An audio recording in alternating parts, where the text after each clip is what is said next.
Catarata de mi pueblo, qué belleza que te ves. Catarata catarata de mi pueblo, qué belleza que te ves. Con tus aguas frescas y lindas, qué orgulloso para Jaén. Con tus aguas frescas y lindas, qué sabroso para Jaén. Señores campesinos, no notan en los cataguas. Señores campesinos, no notan en las cataguas. Pensemos en lo futuro, que ya las aguas se acaban. Pensemos en lo futuro, que ya las aguas se acaban. Este es pino para que hagas tu casa. Este es cachurro para que te cures tu fiebre. Esto es plátano para que hagas tus chifles.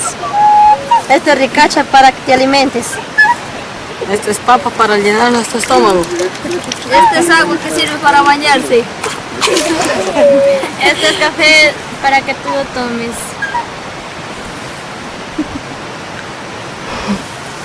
Este es cintaura para que cures tus riñones.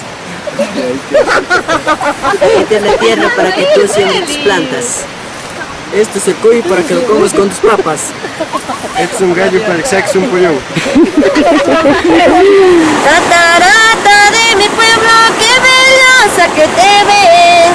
Con tus aguas frescas y puras, qué orgulloso para Jaén. Con tus aguas frescas y puras, qué orgulloso para Jaén. Señores campesinos, no notan en las cataguas.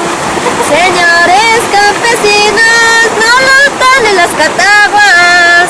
Pensemos en lo futuro, que las aguas ya se acaban. Pensemos en lo futuro, que ya las aguas se acaban.